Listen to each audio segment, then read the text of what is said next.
bem-vindo à quarta temporada do PQU Podcast, o podcast para psiquiatras em formação. Aqui é evidência com opinião. Eu sou o Vinícius Guapo e é uma satisfação tê-lo como ouvinte. Você tem uma dúvida sobre a efetividade de uma determinada medicação ou sobre a indicação off-label de um tratamento. Acesse o PubMed, faz uma busca, lê 2 ou 3 resumos e pronto, dúvida sanada. Quem nunca, não é mesmo? Pois é, o resumo de um artigo científico não se presta a essa função. Ele nada mais é do que uma ferramenta para sinalizar o que se pode esperar encontrar no texto completo e assim ajudar na seleção das leituras que de fato serão úteis. Isso não é pouca coisa. Na imensidão da produção científica atual, os resumos são uma bússola para o leitor na busca de evidências. Além do mais, muitas vezes a seleção de artigos para uma revisão sistemática ou meta-análise é feita a partir de dados encontrados exclusivamente no resumo. O resumo deve, portanto, ser fiel ao relato do estudo na íntegra. Vamos ver que a coisa não é bem assim. O PQU Podcast é uma maneira fácil e rápida de você, psiquiatra em formação, buscar evidências e opiniões que possam ajudar na sua prática clínica. É melhor do que ler resumos de artigo, hein? Se você tem gostado, divulgue entre seus colegas. A inconsistência dos resumos de artigos é algo que me incomoda há algum tempo. No episódio número 6 do PQU Podcast, apontei uma desconexão entre as informações oferecidas no resumo e no texto de uma revisão sobre transtorno bipolar tipo 2. Mais de 10 anos atrás, na aula que apresentei na minha dissertação de mestrado, também apontei um erro como este, em um artigo intitulado Prevenção de recaída no transtorno bipolar tipo 1, comparação de 18 meses de olanzapina associado ao estabilizador de humor versus estabilizador de humor em monoterapia. No resumo, os autores apontaram um resultado positivo para o uso da associação das duas medicações, mas só no texto completo mostravam que esse resultado era válido apenas para as pacientes mulheres. Recentemente, o colega psiquiatra em Florianópolis, Bruno Raposo Barros, jogou mais lenha nessa fogueira. Ele sugeriu a leitura de um artigo que fala sobre a qualidade dos resumos de ensaios clínicos publicados na área da psiquiatria e psicologia clínica. O artigo, publicado em agosto de 2019 no British Medical Journal por Jellison e colaboradores, é intitulado Avaliação de rodopios nos resumos de artigos em periódicos de psiquiatria e psicologia. É a partir desse estudo que começamos mais este episódio da série Leitura Crítica. Rodopio foi a minha adaptação para o termo em inglês, usado pelos autores, spin.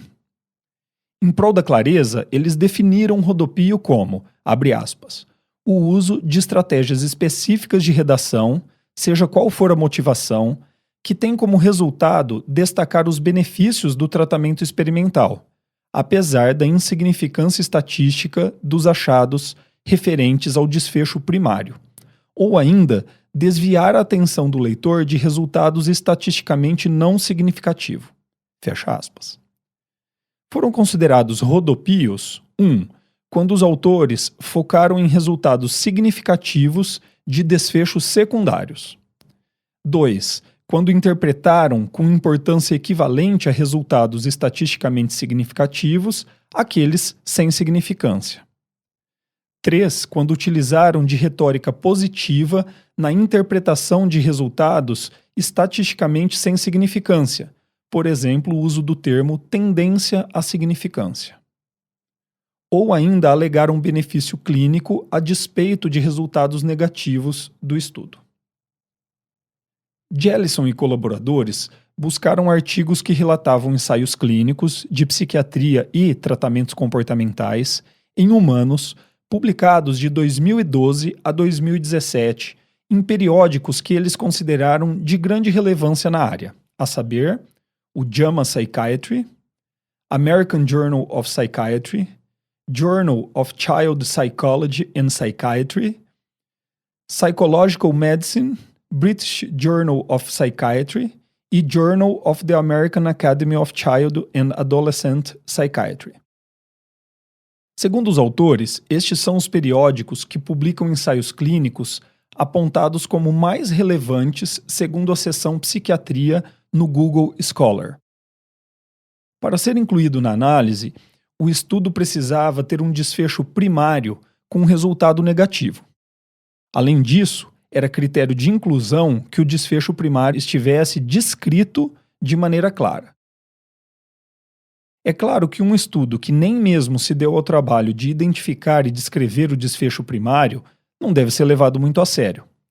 É, portanto, assustador que de 485 ensaios clínicos pré-selecionados para análise, 72 foram excluídos justamente por esse motivo. Mas seguindo adiante, a ocorrência de rodopio foi identificada em 56% dos ensaios clínicos.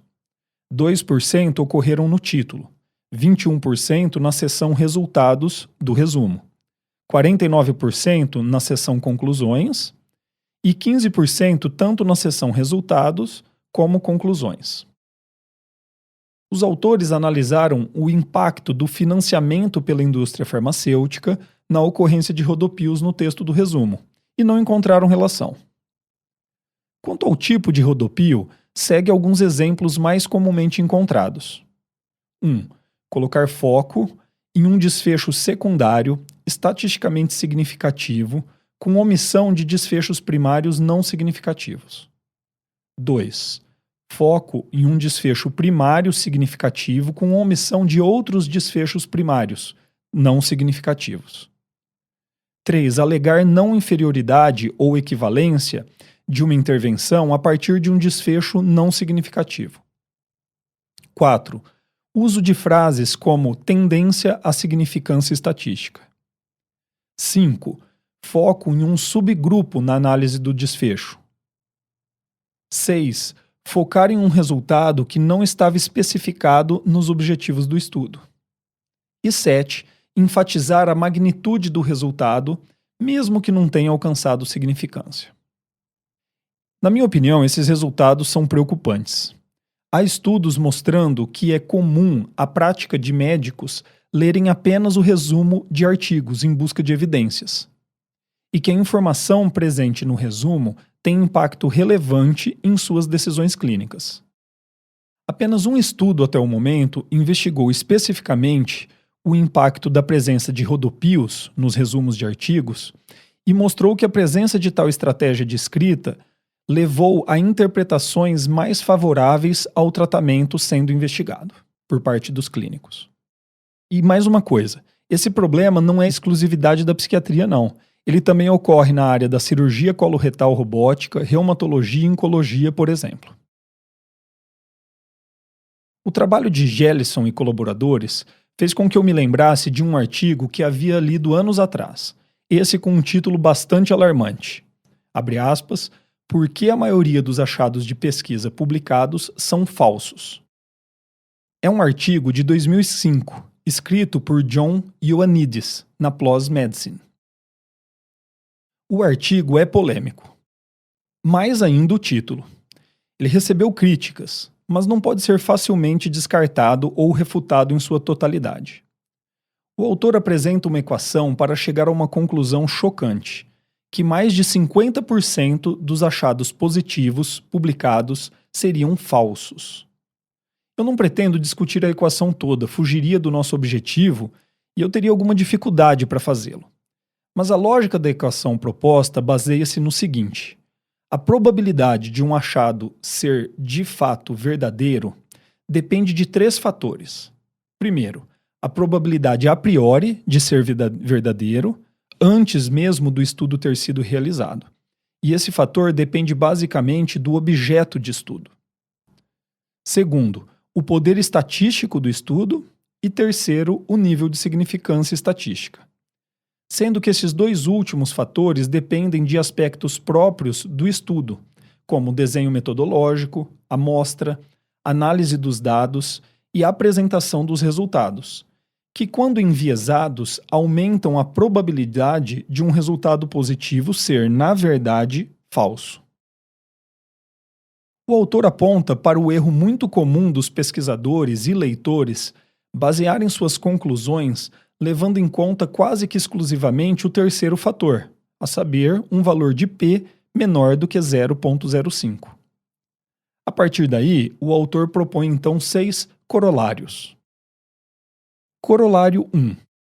Quanto menores as amostras dos estudos conduzidos em um determinado campo da ciência, menor a probabilidade de os achados serem verdadeiros. É por esse motivo que estamos sempre a invejar os cardiologistas e seus ensaios clínicos com amostras de alguns milhares de sujeitos. Corolário 2. Quanto menor o tamanho de efeito em um determinado campo de investigação, menor a chance dos resultados serem verdadeiros. Pois é, nesse caso, tamanho importa sim.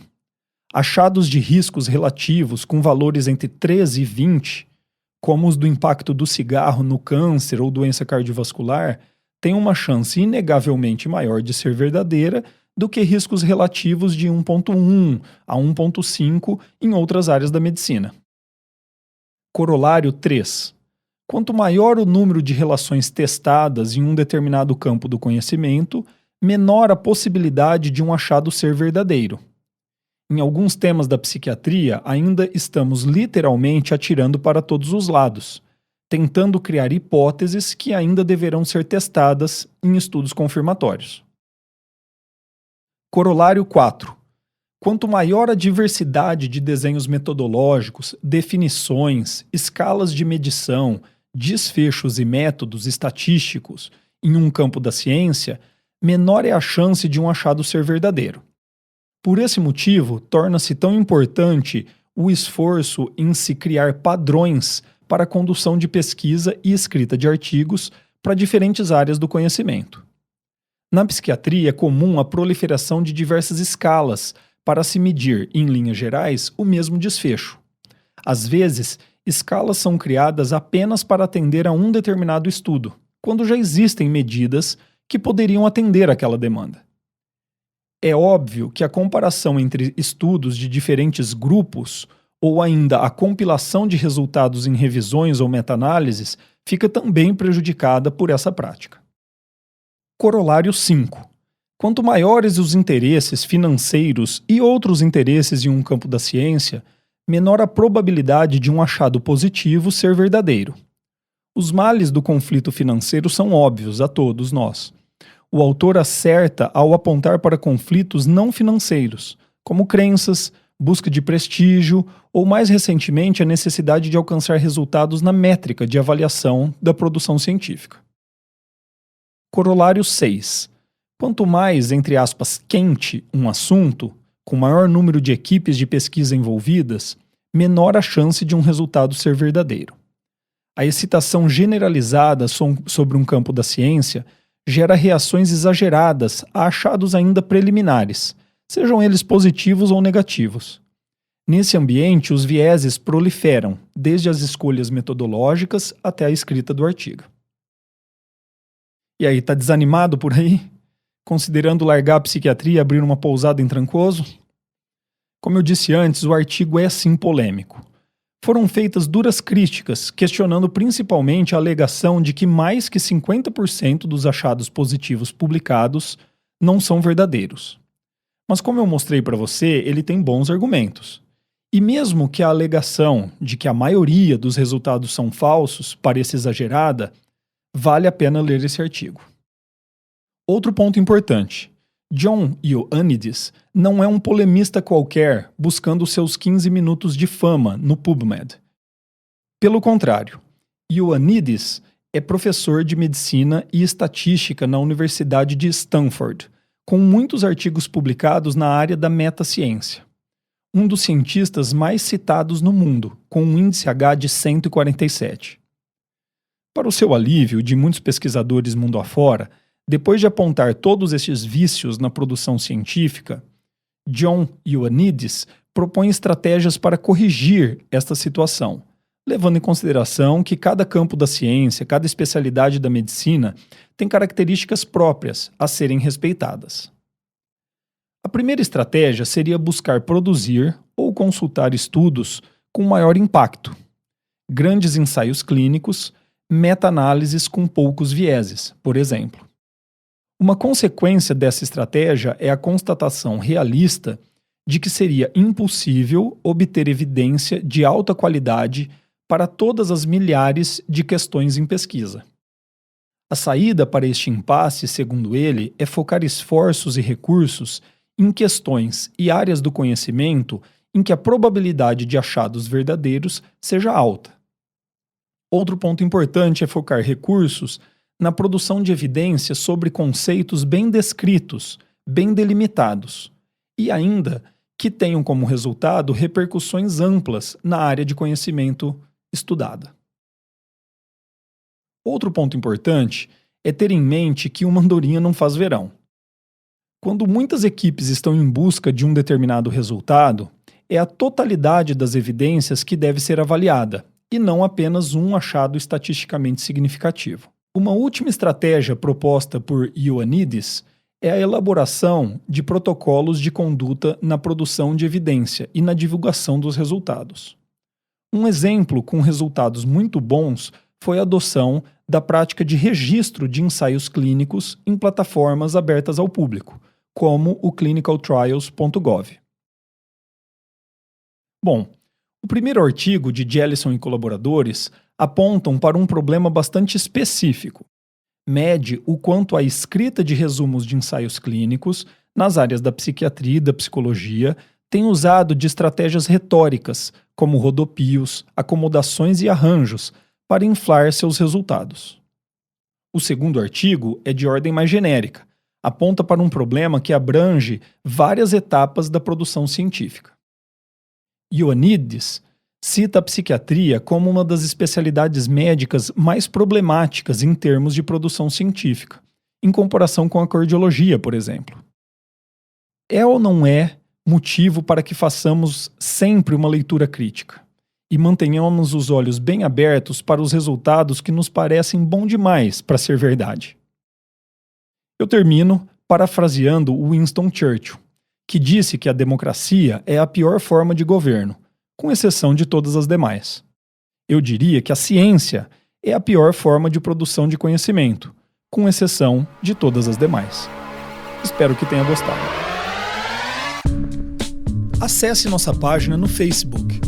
Lá você vai ficar por dentro de tudo o que acontece no PQU Podcast. Visite nosso site www.pqpodcast.com.br. Nele estão disponíveis todos os episódios já publicados, com as respectivas referências, organizados por data, autor e sessão. O PQU Podcast agradece sua atenção.